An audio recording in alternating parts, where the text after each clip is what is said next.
Let's continue with the model of growth consequences. Remember that I started from China. When China was, I argue that the recent growth in China and actually has some significant consequences, and that consequence in turn will actually encourage more innovations. Um, So that's how we started. But here, in terms of a model of consequences, I have actually I said last time we have a seven point to make.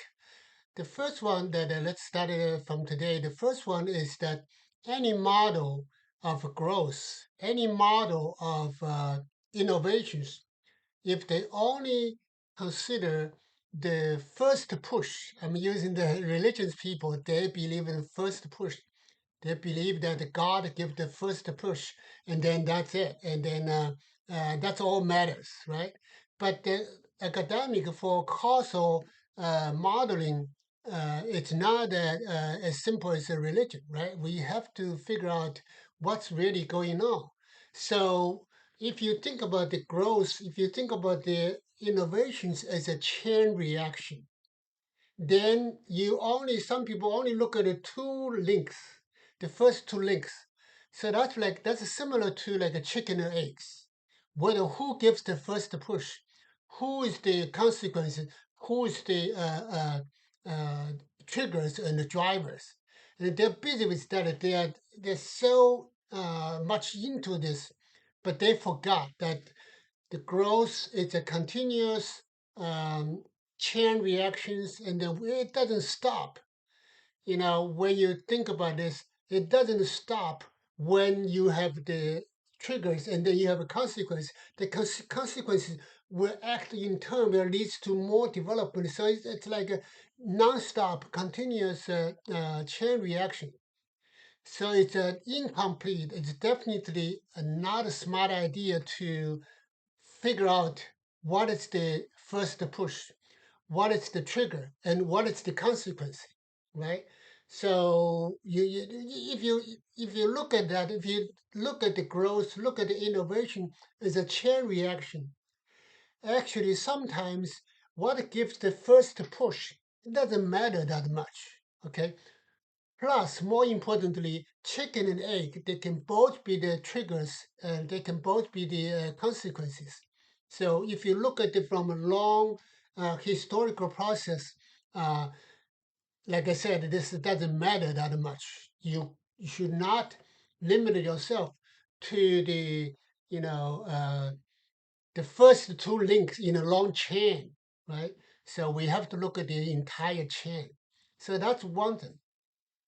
My second point is even more important. You could say the most important is that in the growth, in model of innovations, both realize the consequence and expected the consequences matters. That's very important, especially to the expected consequence, expected returns to innovations, expected return to growth related effort and activities. Those matters. So far, we haven't seen many. To be honest, I haven't seen any economic models taking the expected returns into consideration. But this is when I say expected return, I mean the fully developed. You know, that kind of the expected consequences, subjective, fully developed, and this kind of the expected the consequences really it's a game changer. It's a game changing theoretical move. I will talk about this. I'm not saying you know, I'm the first one to talk about this because there are many people, or not, probably not many, but at least there's some famous people. They already mentioned that. They already put that expected returns to innovations, expected return to growth effort. They already take that into consideration. One good example is I don't know how to pronounce his name. I think it's Ajian, the one who just won this year's Nobel Prize in economics. There, Ajian and Howitt and some other guys, they had a model talking about innovations. You know, they belong to the Schumpeter growth theory. Okay, that's a big school. A lot of people are working on the following the Schumpeter's lead.